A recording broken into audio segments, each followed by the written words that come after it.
गौतम की बात सुनकर राघव की आंखें गुस्से में लाल हो गई। वो पूरी तरह से अंगद और मॉरिस बेदी की हरकतों से परेशान हो गया था, लेकिन अब उसके सारे प्लान्स फेल होते जा रहे थे। तभी उसने समुद्र को एक टक देखकर जोर से दहाड़ा, अंगद बेदी! उसे इस तरह देखकर तान्या बहुत डर गई। साथ ही उसे यह भी चिंता हो रही थी कि राघव की तबीयत अभी पूरी तरह से ठीक नहीं थी। सर पर घाव होने की वजह से गुस्से में उसकी सारी नसें साफ दिखाई दे रही थी। तभी तान्या ने राघव को शांत करवाते हुए धीमी आवाज में कहा, राघव, अभी तुम्हारी तबीयत सही नहीं है। इतना गुस्सा करने से शायद तुम्हारी हेल्थ पर बुरा असर पड़े।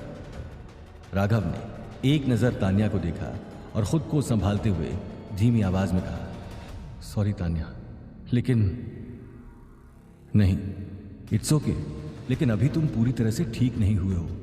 तुम्हारे सारे जख्म अभी बहुत फ्रेश हैं। मुझे तुम्हें इस तरह देखकर बहुत डर लग रहा है। तान्या ने राघव के जख्मों को देखकर चिंता करते हुए कहा, मैं ठीक हूं तान्या। राघव ने तान्या की आंखों में देखकर प्यार से कहा, नहीं, तुम ठीक नहीं हो। अपनी हालत देखो, मैं तुम्हें इस तरह नहीं देख सकती। हम सबसे पहले हॉस्पिटल चल रहे हैं, तान्या ने समझाते हुए कहा। तान्या की बात सुनकर राघव ने हल्की मुस्कान के साथ कहा, तान्या, मैं सच में बिल्कुल ठीक हूँ। तुम मेरी टेंशन मत लो, और अभी हम किसी हॉस्पिटल नहीं जा सकते क्योंकि हमारे पास हॉस्पिटल से ज़्यादा इंपॉर्टेंट काम है, और वो है मॉरिस, और उससे भी ज़्यादा ज़रूरी है तुम्हारा ऑफिस, जिसमें घुसकर रुस्तम को जो मना रहा है वैसा वो करता जा रहा है। हमें फिलहाल उस पर ध्यान देना चाहिए। फिलहाल उन सबसे ज़्यादा ज़रूरी अभी तुम हो। तुम रहोगे तो मैं तुम्हारे साथ ही सारी प्रॉब्लम सही कर लूँगी, लेकिन मैं तुम्हें इस हाल में नहीं देख सकती, और अब मुझे तुम्हारी कोई बात नहीं सुननी। हम अभी हॉस्पिटल चल रहे हैं, ये फाइनल है, और मुझे इस बारे में कोई बात नहीं करनी। तान्या ने अपनी बात पर जोर देकर समझाते हुए कहा। तान्या की बात सुनकर राघव ने एक नजर उसे देखा और हल्की मुस्कान के साथ कहा, ठीक है माय ब्यूटीफुल वाइफ, जैसा तुम कहो, हॉस्पिटल चलते हैं। राघव की बात सुनकर तान्या ने एक नजर उसे मुस्कुराकर देखा, और दूसरे ही पल वो दोनों हॉस्पिटल के लिए निकल गए। उस जगह से हॉस्पिटल ज्यादा दूर नहीं था। दोनों कुछ ही देर में वहां पहुंच गए थे। हॉस्पिटल के अंदर आते ही किसी ने तान्या को जोर से आवाज लगाते हुए कहा, तान्या! आवाज सुनते ही तान्या और राघव ने अपने आसपास देखा, और तान्या ने पीछे मुड़कर अपने सामने खड़े आदमी को पहचानने की कोशिश करते हुए कहा, यस, पहचाना? सामने खड़े आदमी ने मुस्कुराते हुए कहा। उसके इतना कहते ही तान्या उसे ध्यान से देखने लगी, और तभी उसने हल्की मुस्कान के साथ पहचानते हुए कहा, oh my god, Aniruddh! Yes, Aniruddh ही हूं, अनिरुद्ध ने मुस्कुराते हुए कहा। अनिरुद्ध के इतना कहते ही तान्या ने मुस्कुराते हुए उससे हाथ मिलाया। तान्या से हाथ मिलाकर उसने एक नजर राघव को देखा और अपना हाथ आगे बढ़ा दिया। हेलो राघव। राघव ने हल्की मुस्कान के साथ हाथ मिलाते हुए कहा, मैं अनिरुद्ध, तान्या का कॉलेज फ्रेंड। अनिरुद्ध ने हल्की मुस्कान के साथ कहा, ये राघव है, मेरे हस्बैंड। तान्या ने एक नजर राघव को देखा और अनिरुद्ध से कहा, तुमने शादी कर ही ली। कॉलेज में तुम्हें देखकर लगता नहीं था कि तुम कभी शादी करोगी, क्योंकि तुम अपनी कंपनी और करियर को लेकर इतना सीरियस थी कि मुझे लगता नहीं था कि तुम किसी को इनके बीच आने दोगी। अनिरुद्ध ने हल्की मुस्कान के साथ कहा, तो क्या हुआ, अब तो कंपनी की ओनर भी हूं और वाइफ भी हूं। तुम बताओ, ये क्या हाल बना रखा है? बाल कहां गए? तान्या ने हल्की मुस्कान के साथ कहा। अनिरुद्ध ने अपने सर पर हाथ रखकर मुस्कुराते हुए कहा, ये बस साथ नहीं दे पाए, बहुत जल्दी उड़ गए, इसलिए मुझे लगा था कि तुम मुझे नहीं पहचान पाओगी। राघव, तुम जानते नहीं हो, पूरे कॉलेज के लड़के इसके ऊपर मरते थे, लेकिन तान्या किसी को भाव तक नहीं देती थी। अनिरुद्ध ने राघव से मुस्कुराते हुए कहा, हाँ, तान्या है ही इतनी खूबसूरत। कभी कभी सोचता हूं कि मैं बहुत खुशनसीब हूं जो तान्या मेरे साथ है। राघव ने तान्या का हाथ पकड़कर मुस्कुराते हुए कहा। अनिरुद्ध ने राघव की बात सुनकर मुस्कुराते हुए कहा, वो तो है, सो आज यहां कैसे? अनिरुद्ध की बात सुनकर तान्या ने एक नजर राघव को देखा। तभी राघव ने उसे समझाते हुए कहा, मेरा एक्सीडेंट हो गया था, दरअसल उसी के लिए चेकअप करवाने आए। अच्छा, तुम चिंता मत करो, मेरे साथ चलो, मैं यहां सीनियर डॉक्टर हूं। अनिरुद्ध ने राघव को देखकर हल्की मुस्कान के साथ कहा, उसके इतना कहते ही दोनों अनिरुद्ध के साथ चले गए।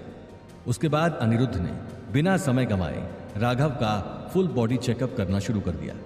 वहीं दूसरी तरफ राघव को इस हालत में देखकर तान्या को बहुत टेंशन हो रही थी। चेकअप होने के थोड़ी देर बाद अनिरुद्ध तान्या को साथ लेकर अपने कैबिन में आ गया। पूरी बॉडी में बहुत सारी इंजरीज हुई हैं और सर पर तो बहुत गहरा घाव है जो बहुत फ्रेश है। अगर इलाज नहीं हुआ तो ये प्रॉब्लम बढ़ भी सकती है। अनिरुद्ध ने तान्या को समझाते हुए कहा। बढ़ सकती है मतलब? तान्या ने चिंता करते हुए कहा। तान्या की बात सुनकर अनिरुद्ध ने अपनी चेयर पर बैठकर समझाते हुए कहा, मतलब ये कि हालत बहुत सीरियस है। राघव के साथ किसी भी तरह की ऐसी बात नहीं कर सकते जो उसे परेशान करे, नहीं तो उसके दिमाग में असर पड़ने से प्रॉब्लम बहुत बढ़ सकती है। अभी जितना हो सके हमें उतना लाइट एनवायरनमेंट ही बनाकर रखना होगा। अनिरुद्ध की बात सुनकर तान्या हैरान हो गई और दूसरे ही पल उसकी आंखों की कोर गीली हो गई। वो मन ही मन यही सोच रही थी कि वो अपनी लाइफ की प्रॉब्लम्स के बीच राघव को खोना नहीं चाहती थी। यही सब सोचते हुए उसने खुद को संभाल कर कहा, ठीक है, मैं उसके आसपास जितना हो सकेगा लाइट एनवायरनमेंट ही रखूंगी और कोशिश करूंगी कि उसके दिमाग में काम का बर्डन भी ना ही हो। वैसे इन सब की वजह क्या है?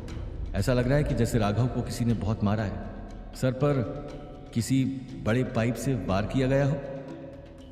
अनिरुद्ध ने एक नजर तान्या को देखा और हिचकिचाते हुए कहा। अनिरुद्ध की बात सुनकर तान्या ने एक नजर उसे देखकर समझाते हुए कहा, अनिरुद्ध, इन सब की सिर्फ एक ही वजह। तभी राघव ने अनिरुद्ध के कैबिन में आते ही एक नजर तान्या को मुस्कुराकर देखा और अनिरुद्ध से कहा, ऑल गुड डॉक्टर। राघव को देखकर तान्या ने अपनी बात बीच में ही रोक दी। वो अभी उसे किसी भी तरह की टेंशन नहीं देना चाहती थी। तभी अनिरुद्ध ने एक नजर तान्या को देखा और बात चेंज करते हुए कहा, सब ठीक है लेकिन तुम्हें थोड़ा रेस्ट करने की जरूरत है। आई विश कि मैं रेस्ट कर पाता, लेकिन अभी काम बहुत है, फैक्ट्री का काम और फिर ऑफिस का काम, और इसी के साथ कुछ लोगों को भी ठीक करना है। राघव ने हल्की मुस्कान के साथ कहा और फिर तान्या की तरफ देखकर आगे कहा, चलिए हम हॉस्पिटल में चेकअप भी हो गया और तुम्हारे एक कॉलेज फ्रेंड अनिरुद्ध से भी मिल लिए। राघव की बात सुनकर तान्या ने एक नजर मुस्कुराते हुए अनिरुद्ध को देखा और कहा, चलते हैं। Thank you so much Aniruddh. हर इसमें थैंक यू की क्या बात है, इसी बहाने आज हम लोग मिले और तुम दोनों टाइम निकालकर मेरे घर कब आ रहे हो डिनर के लिए? अनिरुद्ध ने मुस्कुराते हुए कहा, बहुत जल्द आएंगे। तान्या ने मुस्कुराते हुए कहा, okay Raghav, take care. Aniruddh ने मुस्कुराते हुए राघव से हाथ मिलाया और कहा, श्योर। राघव ने मुस्कुराकर हाथ मिलाते हुए कहा और दोनों हॉस्पिटल से निकल गए। वहीं दूसरी तरफ गौतम पूरी तरह से अपना सामान पैक करके पुलिस स्टेशन से बाहर की तरफ जाने लगा। तभी उसे सामने मॉरिस खड़ा नजर आया। गौतम ने एक नजर मुस्कुराते हुए मॉरिस को देखा और हल्की मुस्कान के साथ कहा, मुझे तुम्हारे यहां आने की पूरी उम्मीद थी। मन तो कर रहा है कमिश्नर कि मेरे गाल पर पड़े थप्पड़ का हिसाब आज ही पूरा कर दूं, लेकिन डैड की वजह से चुप हूं, नहीं तो तुम्हारे जैसे कमिश्नर मेरे इशारे पर नाचते हैं। मॉरिस ने गुस्से में गौतम को देखते हुए कहा, तुम चाहकर भी कुछ नहीं कर सकते और मुझे दूसरे पुलिस वालों जैसा मत समझना।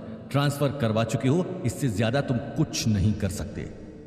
गौतम ने मॉरिस की आंखों में आंखें डालकर कहा। गौतम की बात सुनकर मॉरिस ने हल्की मुस्कान के साथ कहा, मैं क्या कर सकता हूं और क्या नहीं, वो सब छोड़ो। शायद अभी तक तुम्हारा मेरे जैसे आदमी के साथ पाला नहीं पड़ा है। तुम्हारे जैसे बहुत सारे लोग मैंने अपनी जिंदगी में ठीक किए हैं। शुक्र करो कि यहां से जा रहा हूं, यहां रहता तो तुम्हें जेल से बाहर निकलने ही नहीं देता। गौतम ने गुस्से में कहा, तुम्हारी यहां आने की ख्वाहिश भी पूरी होगी बहुत जल्द। मैं थप्पड़ पूरी जिंदगी नहीं भूलूंगा। मॉरिस ने गुस्से में कहा और अपनी कार लेकर वहां से निकल गया। गौतम ने एक नजर उसे जाते हुए देखा और अपनी जीप लेकर वो भी वहां से निकल गया। वहीं दूसरी तरफ हॉस्पिटल से निकलते ही राघव ने तान्या को एक नजर देखा और पूछा, क्या हुआ है तुम्हें? हम जब से हॉस्पिटल से बाहर आए हैं तुम्हारा चेहरा उतरा हुआ है। अनिरुद्ध ने तुम्हें किसी भी तरह का स्ट्रेस लेने से मना किया है, तो मैं ये चाहती हूं कि तुम अब इन सब चीजों से दूर रहो। मैं तुम्हें इस हालत में नहीं देख सकती। तान्या ने रुआंसी आवाज में कहा, तान्या तुम टेंशन मत लो, मैं ठीक हूं। और फिर इस मुश्किल वक्त में हम एक दूसरे का साथ कैसे छोड़ सकते हैं? मैं तुम्हें अकेला छोड़ने का सोच भी नहीं सकता। मॉरिस यही तो चाहता है कि मैं उसके सामने कमजोर पड़ जाऊं और इसी बात का फायदा उठाकर वो तुम्हारे साथ शादी कर ले। राघव ने समझाते हुए कहा, लेकिन राघव, अगर तुम्हारी जिंदगी के बदले मुझे मॉरिस से शादी करनी पड़ेगी तो ये सब मुझे मंजूर है, लेकिन मैं तुम्हें इस तरह मरते हुए नहीं देख सकती। तुम्हें इस हालत में देखकर मुझे बहुत गिल्ट महसूस होती है, क्योंकि हो ना हो इसके लिए कहीं ना कहीं मैं ही जिम्मेदार हूं। तानिया ने समझाते हुए कहा। यह कहते हुए उसकी आंखों की कोर गीली हो गई थी।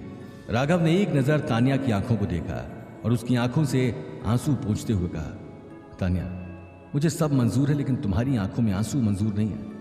मैंने तुमसे प्यार किया है, इसलिए तुम्हारी जिंदगी की सारी प्रॉब्लम्स मेरी हैं, और ये बात कभी मत कहना कि मेरी इस हालत की जिम्मेदार तुम हो।